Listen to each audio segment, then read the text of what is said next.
3 springs ago, I stood in my garden and felt something I had never felt before in 22 years of gardening.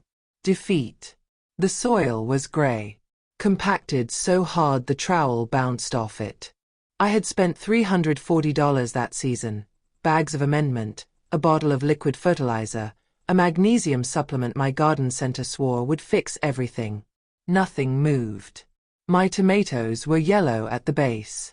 My kale had given up entirely. And I was standing there, 68 years old, knees aching, looking at a patch of ground that had beaten me.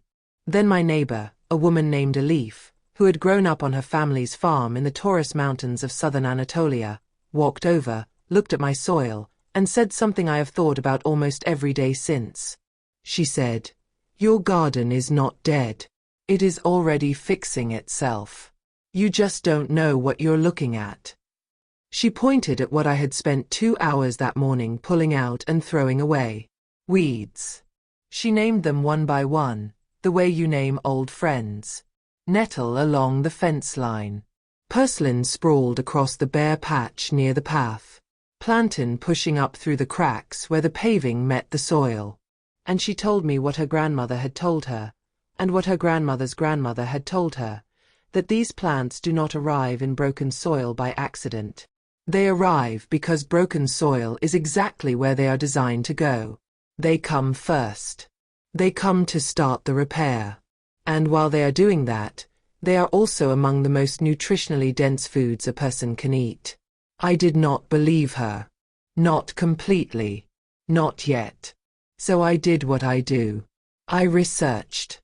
I traced the Anatolian farming tradition she was describing back through agricultural records. I found the nutritional studies. I found the archaeology. And what I found was this. The plants Elif named that afternoon have been used by traditional farmers in Anatolia for over 500 years.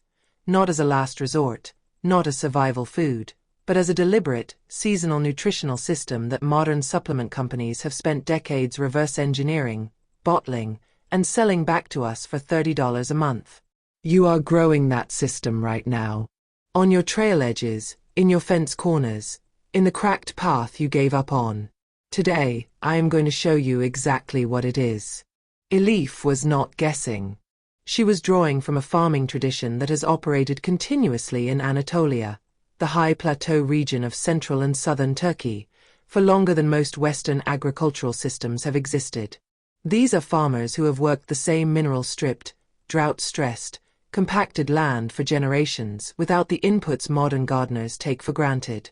No synthetic fertilizer. No amendment aisle at the garden center. No grow lights or pH meters or raised bed kits shipped from an online retailer. What they had instead was observation. Generational, precise, accumulated observation about which plants appeared in which soils, what those plants indicated about what the ground needed, and what those plants could provide to the people working that ground. That knowledge did not come from a book. It came from 500 years of watching the same land respond to the same plants in the same seasons, and adjusting accordingly. I want to be precise about what that means, because this is not the kind of authority that asks you to take anyone's word for anything. Here is what the record actually shows. In 2014, a team of ethnobotanists published a systematic review of traditional plant use in Anatolia, cataloging over 500 medicinal and nutritional plants used by rural farming communities across the region. Of those 500 plants, the ones used most consistently, across the widest geographic spread, across the most distinct communities, across the longest documented time periods, were not exotic or rare. They were the plants that grew in disturbed, compacted, and neglected soil. The plants that arrived without being invited. The plants that every modern gardener in the Western world is currently trying to eliminate. That is not coincidence. That is a pattern so consistent across independent communities that the researchers flagged it specifically. The plants traditional Anatolian farmers relied on most heavily were the ones that modern Western agriculture classifies as weeds. Now add the nutritional science. In 2014, the Centers for Disease Control and Prevention published a ranking of 47 common fruits and vegetables by nutrient density, scoring each across 17 key vitamins and minerals. The top of that list was not occupied by the vegetables you find at the center of every health food aisle. Watercress, a plant that grows wild along cold stream edges and roadside ditches, scored a perfect 100. Ahead of spinach. Ahead of kale. Ahead of every cultivated green on the list. That study did not evaluate trailside weeds specifically, but the plants it ranked highest share a defining characteristic with the ones a leaf named in my garden. They grow without human intervention, in difficult conditions, and they concentrate nutrients with an efficiency that cultivated crops, bred for yield, size, and shelf life rather than nutritional density, consistently fail to match. There is a reason for that, and it is worth understanding before we look at the 6 plants. When a plant grows in compacted, mineral-stripped, or otherwise stressed soil, it does something cultivated plants bred for comfort cannot do. It works harder. Its root system drives deeper to find water and minerals. Its cellular structure becomes denser. The compounds it produces, the ones that protect it from UV exposure, from pest pressure, from drought, are the same compounds that make it valuable to the human body. Polyphenol, antioxidants, omega fatty acids, minerals pulled from depths that shallow-rooted garden vegetables never reach. The Anatolian farmers did not know the biochemistry. They knew the result. A person who ate these plants through the season was stronger, more resilient through winter, less susceptible to the joint pain and fatigue that plagued people who did not. That observation, made consistently over generations, is what built the tradition a leaf inherited. The nutritional science, developed independently over the last 50 years, arrived at the same conclusion by a completely different route. That convergence is the credibility. Not one source. Not one tradition. Not one study. 2 entirely independent systems of knowledge. One built from 500 years of direct agricultural observation in Anatolia, one built from peer-reviewed nutritional biochemistry, pointing at the same 6 plants and saying the same thing. Now let me tell you who this matters for specifically. If your soil is young and rich and your raised beds are producing well, the plants I am about to show you are a bonus. Interesting, free, useful. But if you are a gardener who has been at this for decades, whose ground has become compacted and gray, whose yields have been quietly shrinking for years, whose knees and budget no longer allow for the full amendment and replanting cycle every spring, these plants are not a bonus. They are already your best option. They are already in your soil. They arrived specifically because your soil called for them. And the nutritional value they are providing, the calcium, the iron, the magnesium, the omega-3 fatty acids, the anti-inflammatory compounds, is the same nutritional value that your supplement cabinet is trying to approximate at roughly $40 to $80 a month in capsule form. The difference is that the capsules require your soil to do nothing. And these plants require your soil to do nothing either, because they are already there, already growing, already producing, right now, in the exact conditions that stopped everything else. Elif knew that. Her grandmother knew that. The ethnobotanists who spent 3 years documenting Anatolian farming tradition confirmed it. The CDC nutrient density study, conducted on the other side of the world by researchers who had never heard of Anatolian farming, confirmed it from a completely different direction. 6 plants. All of them waiting on the trail edge, the fence line, the cracked path. Let's start with the one your body may need most, and the one most gardeners have been walking past and pulling out for years. Plant 1. Stinging nettle. The one your body has been asking for since winter ended. You have walked past a nettle patch and felt the sting and kept moving. Every Anatolian farmer who watched you do that felt something close to grief. Stinging nettle, Urtica dioica, grows in dense upright patches, 4 to 6 feet tall by midsummer. The leaves are oval, deeply serrated at the edges, and covered in fine hairs that look almost soft from a distance. They are not soft. Those hairs are hollow needles loaded with histamine and formic acid. Brush your bare forearm against a fresh patch, and you will feel it for the rest of the afternoon. In the Taurus mountain farming communities Elif grew up in, Children are taught before they can read which end of the plant to grab and how. Because nettle is not a hazard to work around. It is the first harvest of spring. Anatolian farmers have been cutting nettle deliberately, gloves on, top 4 inches only, before the plant flowers, for over 500 years. They dry it in loose bundles. They steep it. They cook it into soups and flatbreads. They use it specifically in late winter and early spring, after months of stored food, because they know from generations of direct observation what nutritional science confirmed in the 20th century. Nettle is one of the most mineral-dense plants in the northern hemisphere.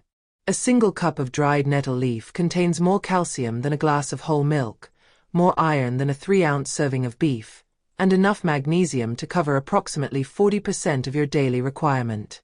All of that, from a plant that grows in your worst soil, in the patch you have been meaning to clear for 3 seasons. You cannot accidentally grow spinach in compacted ground. Nettle grows there on purpose. How to use it: harvest the top 4 to 6 inches with gloves on, before any flowers appear. This is when the leaves are most tender and least fibrous. Drop directly into boiling water for 60 seconds. The sting is completely and permanently gone. What remains tastes deeper and more mineral than any spinach you have bought. Dry excess bundles loosely and crumble into boiling water for 10 minutes for a bone-supporting tea that Anatolian farming families have drunk through every winter for generations.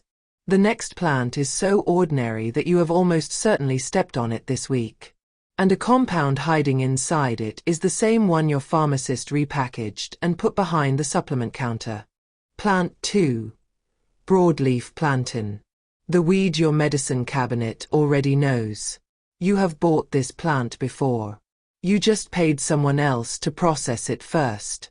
Broadleaf plantain, Plantago major, forms a low, ground-hugging rosette of tough oval leaves with thick, prominent veins running parallel from base to tip.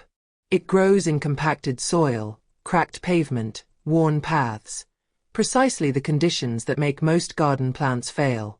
Press your thumb into the soil where plantain is growing and you will feel why. The ground is hard. Plantain does not mind. It was built for exactly this. The psyllium fiber supplement in your medicine cabinet, the one recommended for digestion, cholesterol, and regularity, is derived from a direct botanical relative of the plant pushing up through your garden path right now. Traditional Anatolian farmers did not buy fiber supplements. They ate plantain leaves in spring salads, dried older leaves for digestive tea, and pressed fresh leaves directly onto stings, bites, and minor wounds on the job, a practice so reliable it has been documented in European herbal medicine continuously since at least the 10th century. The active compounds responsible, aucubin and allantoin, are both documented in peer-reviewed pharmacological literature for anti-inflammatory and tissue regeneration properties. This is the same biochemistry that wound-healing creams are formulated around. It is growing free in your hardest soil. How to use it: pick young leaves before the central flower stalk rises.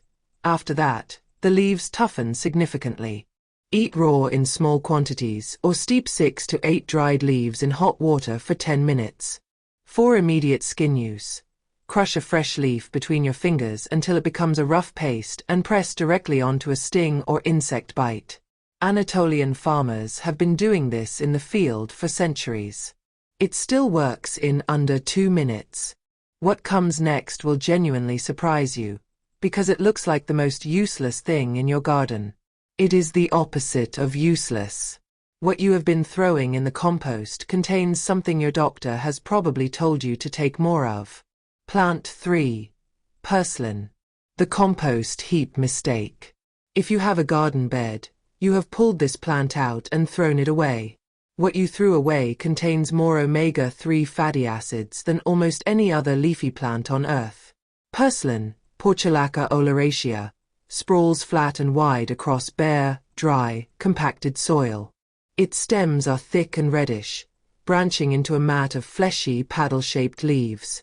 Everything about it is succulent. The stems, the leaves, even the small yellow flowers that open only in morning sunlight. Snap a stem and it is almost juicy. It stores water in its tissues like a miniature desert plant, which is precisely what it is.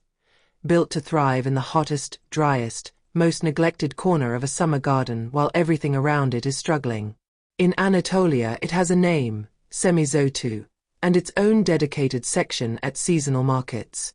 Anatolian farmers eat it fresh through summer in yogurt salads dressed with garlic and olive oil. They dry it for winter soups.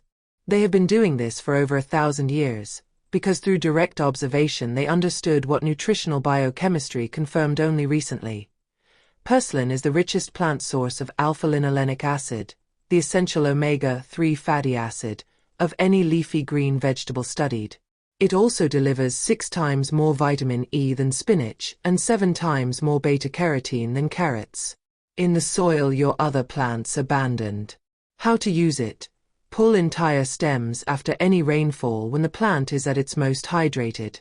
Rinse and eat leaves and tender stems raw. The flavor is mild, slightly tangy, with a satisfying crunch that holds up in a salad. Dress simply with olive oil and lemon, the way Anatolian farmers do. Do not cook it hard. The omega-3 fatty acids degrade with sustained heat. Brief wilting only, or raw. Dry excess stems flat in a single layer for 3 days and crumble directly into winter soups. The plant coming next grows in the one spot you stop trying with entirely. The shaded corner where nothing works. It turns out something has been working there all along, and chefs are paying foragers to bring it in. Plant 4, wood sorrel. The lemon that costs nothing. Most people walk past this one because they think it is clover. It is not clover. And it tastes exactly like lemon. Wood sorrel, Oxalis stricta, grows low and dense in dappled shade and neglected garden edges.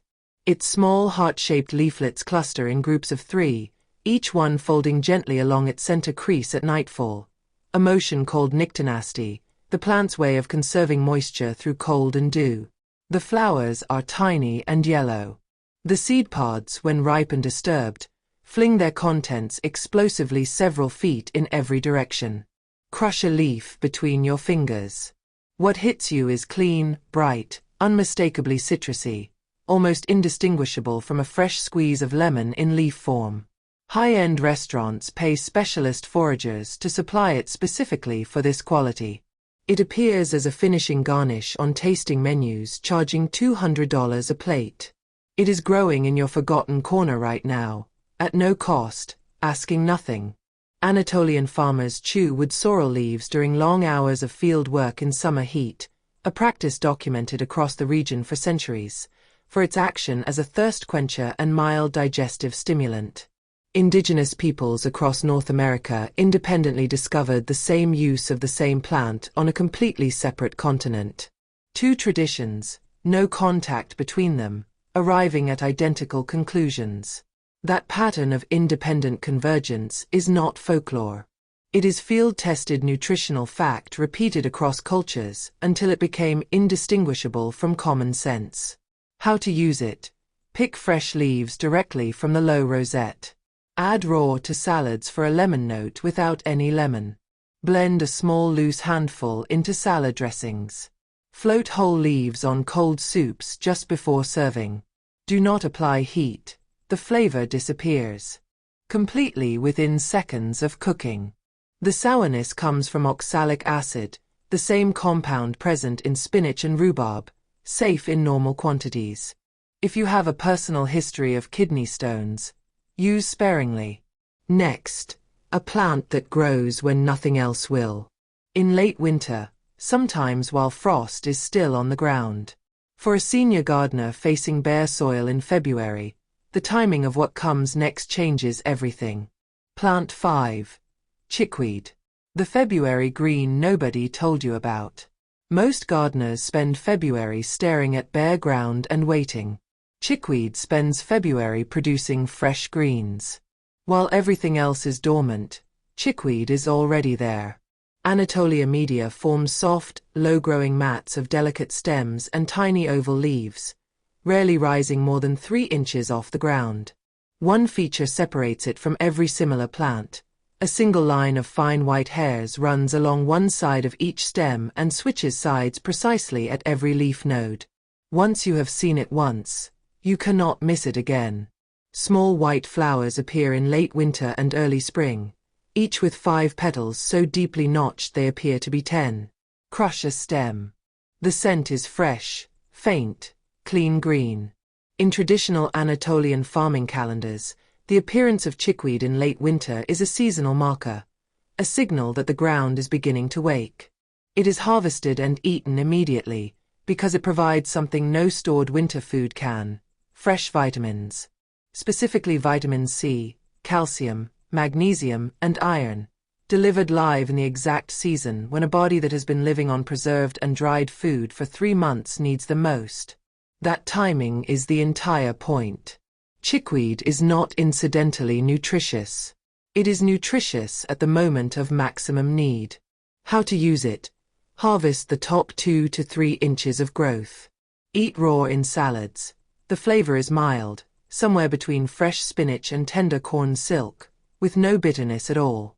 Blend into smoothies without altering the flavor of anything else. Wilt briefly in butter. 90 seconds maximum. One plant produces 800 seeds. Those seeds remain viable in soil for up to 10 years.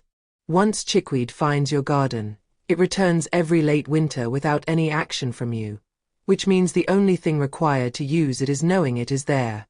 Our final plant is the most misunderstood of all 6. You have been paying money every season to eliminate it. The farmers who know it best consider that one of the more expensive mistakes a gardener can make. Plant 6. Dandelion. The crop you have been paying to kill. You have spent money this year trying to remove this plant from your property. European settlers in the 1600s spent money transporting it here deliberately. They carried dandelion, Taraxacum officinale, across the Atlantic as a food and medicine crop. In Anatolia, it never needed transporting because it never left the table. Dandelion greens appear in Turkish spring markets under the name hindiba, eaten sautéed in olive oil with garlic, the roots dried and ground into a liver-supporting tea, the whole plant, root to flower, occupying a specific role in the traditional seasonal eating calendar that has not changed in 500 years. A single handful of dandelion greens contains more beta-carotene than a carrot and enough vitamin K to cover several times your daily requirement. The roasted ground taproot produces a caffeine-free coffee substitute that health food retailers currently sell for $12 a bag. And here is the detail that reframes everything. The dandelion taproot drives 18 inches straight down into compacted soil, mechanically fracturing the hardpan layer, pulling minerals up from depths that no cultivated vegetable root ever reaches, and depositing organic matter as it dies back. The dandelion is not ruining your compacted soil. It is the first instrument of its repair. How to use it? Harvest young leaves in early spring before the flower stalk rises. This is when the flavor is mildest and most palatable. Sauté in olive oil with 1 crushed garlic clove for 4 minutes. Eat as a side green. Dig roots in autumn when the plant's energy has drawn back down. Wash, slice thin, roast at 350 degrees Fahrenheit for 20 minutes until dark and fragrant. Grind coarsely. Steep in hot water for 10 minutes. No caffeine. Richer and more complex than most herbal teas on the market. Here is something the supplement industry would prefer you did not think about too carefully. The 6 plants I just walked you through, nettle, plantain, purslane, wood sorrel, chickweed, dandelion, are not obscure. They are not rare. They are not the product of recent nutritional discovery or boutique agricultural research. They are the most common, most widely distributed, most aggressively self-propagating plants in the temperate world. They grow on every continent except Antarctica. They grow in your worst soil without assistance. They have been growing in human settlements continuously for thousands of years.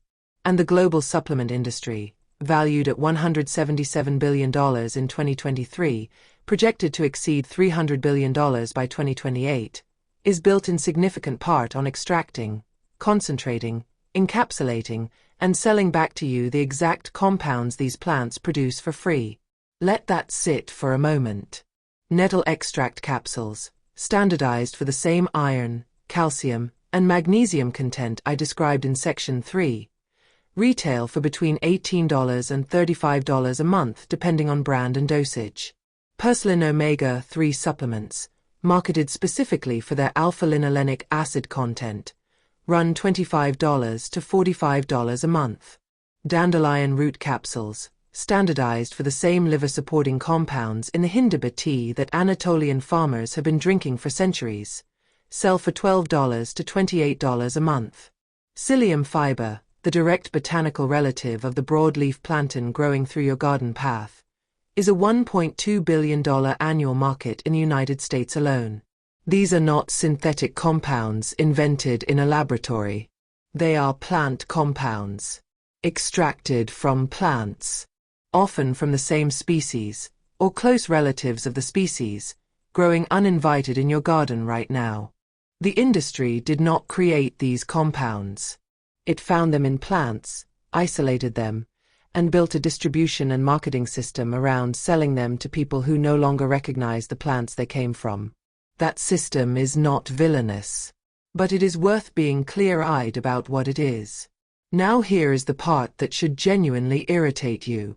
The same industry that profits from selling you encapsulated nettle and dandelion root also funds, directly and indirectly, the lawn care and herbicide market that generates roughly $11 billion annually in the United States.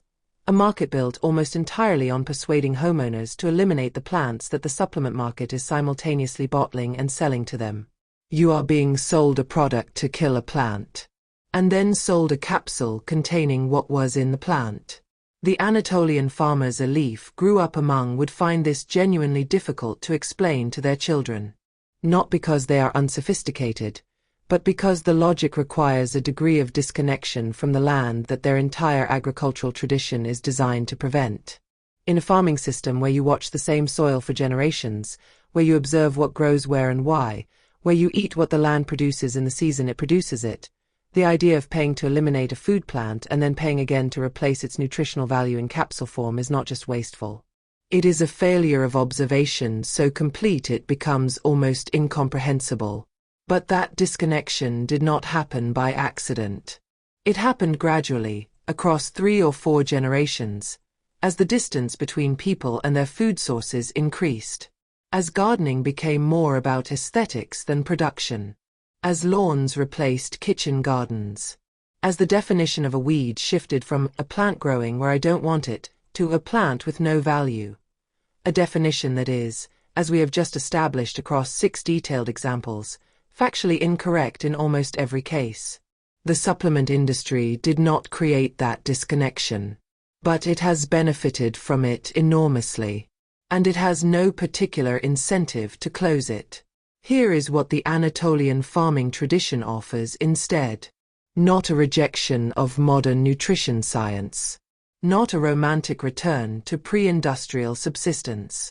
The Anatolian farmers a leaf describes are not opposed to modern medicine or nutritional supplementation.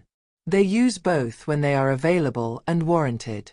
What they maintain, and what 5 centuries of continuous agricultural practice has validated, is a baseline relationship with the land that means the gap between what their bodies need and what their soil provides is far smaller than it is for most Western gardeners.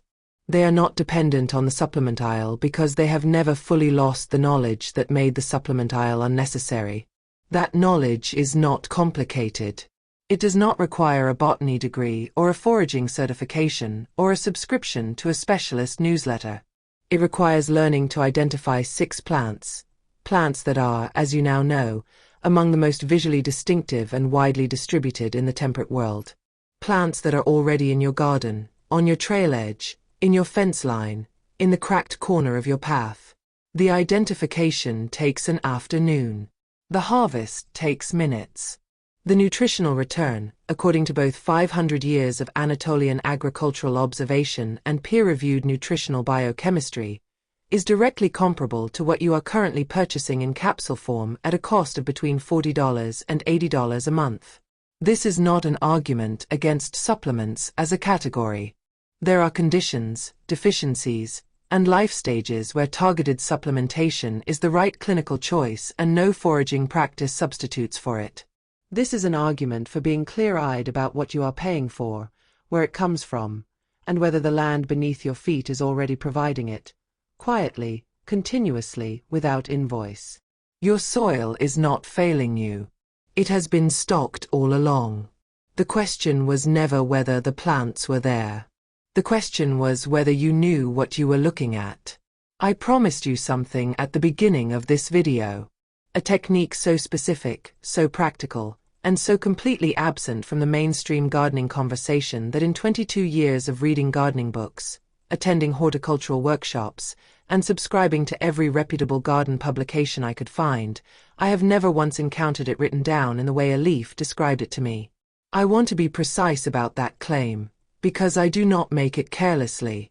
There is extensive mainstream literature on companion planting.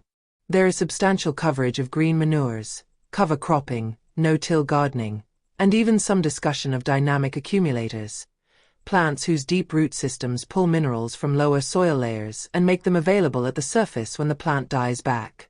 These concepts exist in the mainstream gardening conversation, if you know where to look for them. What does not exist? Not in any gardening book I have found, not in any horticultural extension publication, not in any mainstream growing guide aimed at home gardeners, is the specific, sequenced, two-plant compaction repair system that traditional Anatolian farmers have been using on severely degraded soil for over 400 years. This is that system. Exactly as a leaf described it. Exactly as I have since used it on the garden that defeated me 3 springs ago. The Anatolian two-plant compaction sequence. What it solves: severely compacted, mineral-depleted soil that has stopped responding to standard amendment. The kind of ground where trowels bounce, water pools on the surface rather than penetrating, and cultivated plants fail within weeks of planting regardless of what you add to the soil. What it requires: 2 plants, both of which are almost certainly already growing somewhere on your property. No purchased inputs. No equipment beyond a pair of gloves and a pair of scissors. The 2 plants, dandelion and broadleaf plantain. Here is why this combination works, and why the mainstream gardening conversation has missed it. Compacted soil fails for 2 reasons that operate at 2 different depths simultaneously. The first is surface compaction, the top 4 to 8 inches of ground that have been compressed by foot traffic, heavy rain impact, or years of tilling followed by dry out. This layer becomes hydrophobic. Water hits it and runs off rather than penetrating. Roots of cultivated plants hit it and deflect sideways rather than driving down. Standard tilling addresses this layer, but only temporarily, and at a cost. Every tilling pass compacts the layer immediately below the blade, creating a new hard pan 6 to 8 inches down called tillage pan. You solve one compaction layer by creating another one deeper.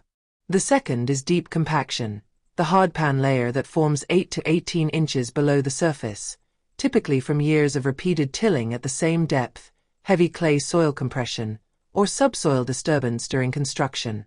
Standard garden amendments, compost, gypsum, biochar, do not reach this layer. Standard tilling does not break it. Water does not move through it.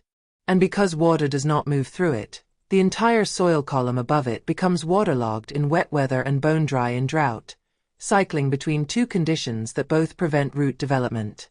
This is the layer that defeats most senior gardeners with established plots. It is the layer that defeated me. Broadleaf plantain addresses the first problem. Its fibrous, spreading root system, operating in that top 4 to 8 inches, physically disrupts surface compaction mechanically, creating thousands of fine root channels through which water begins to move. As the roots die back seasonally and decompose, those channels remain open and become pathways for earthworm activity, microbial colonization, and the gradual accumulation of organic matter exactly where the soil needs it most. Dandelion addresses the second problem. Its taproot, a single, straight, vertical structure that drives a confirmed 12 to 18 inches into the soil, penetrates the hard pan layer that nothing else reaches. It does not do this gently. The taproot exerts measurable mechanical pressure as it grows, physically fracturing compacted mineral layers and creating a vertical channel through which water can begin to drain. As it pulls minerals, calcium, iron, potassium, from those lower layers and transports them upward through its tissues, it concentrates them in its leaves.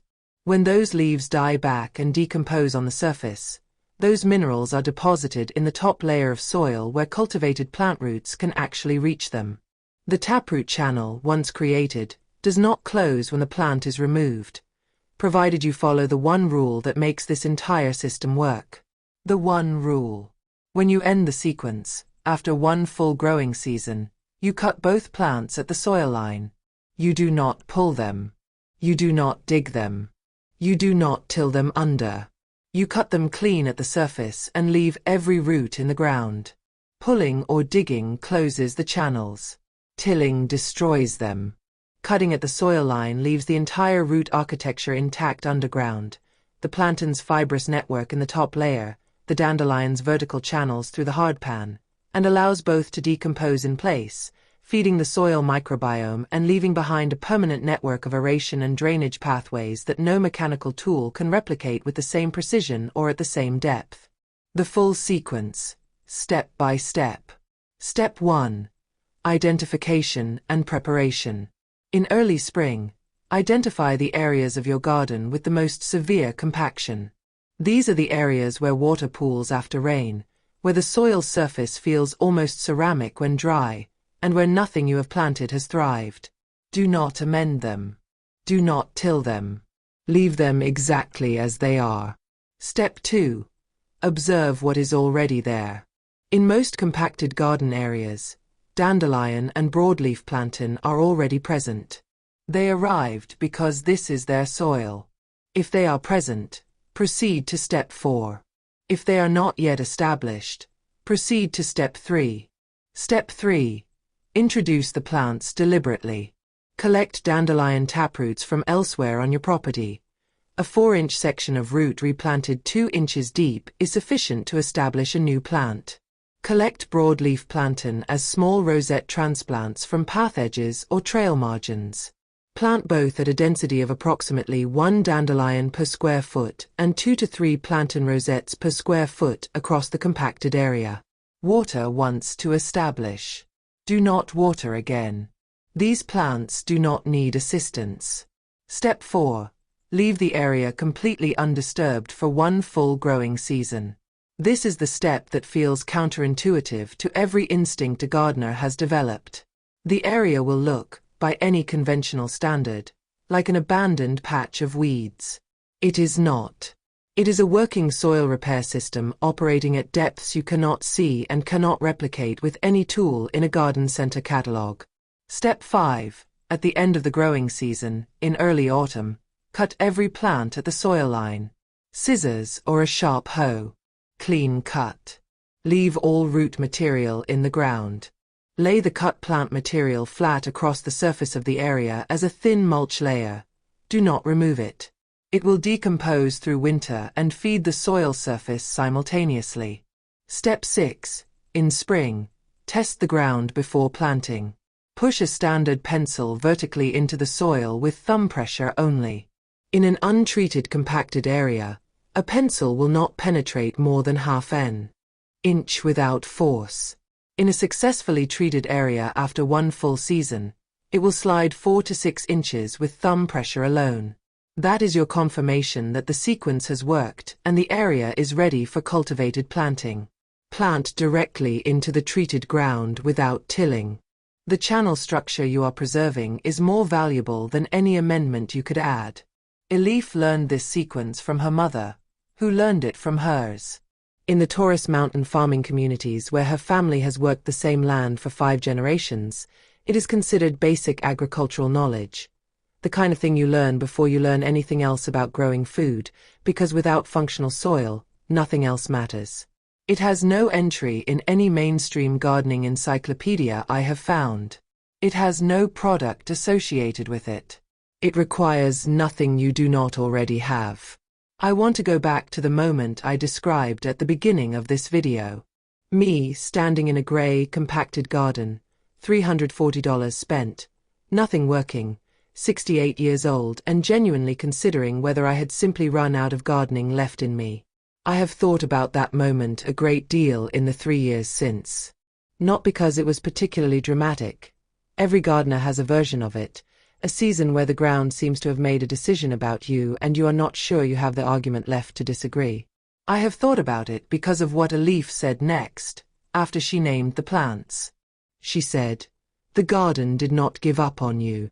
You just stopped speaking the same language." I did not entirely understand what she meant at the time. I think I do now. The language she was describing is not complicated. It is not the language of soil pH charts or NPK ratios or hydroponic systems or the quarterly catalog from your garden center. It is older than all of that. It is the language of observation, of looking at what is actually growing in a piece of ground and understanding what that growth is communicating about what the soil needs, what it already contains, and what it is already trying to do. Dandelion arriving in your compacted path is not the garden giving up. It is the garden sending the tool that compacted paths require. Plantain establishing itself along your worn walkway is not evidence of neglect. It is evidence that the soil beneath that walkway has a specific need, and that something in the ecosystem around you recognized that need and responded to it before you did. Purslane sprawling across your driest bed in August is not a failure of your watering schedule. It is a plant optimized for exactly that condition, carrying more omega-3 fatty acids than almost any leafy green on Earth, growing in the space your other plants could not hold. The garden did not give up on you. It was stocked all along. That realization, that the plants arriving uninvited are not the problem but frequently the first part of the solution, does not come from a book. It comes from someone showing you.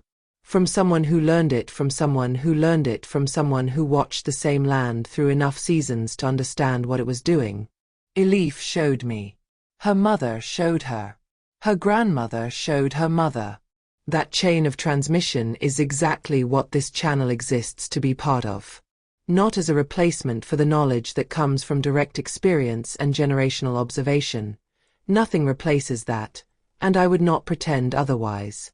But as a place where that knowledge gets recorded, shared, and kept alive in a form that can reach a senior gardener in Ohio standing in a gray garden in March, or a first-generation homeowner in Oregon who inherited a compacted plot and does not know where to start, or a retired teacher in Cornwall who has been gardening for 40 years and still does not know that the chickweed arriving every February is the most nutritionally precise response to winter depletion that her garden could possibly offer her. This is why the comments section of this video matters more to me than any metric this platform measures. So here is what I want to ask you. Not generically. Specifically. First question.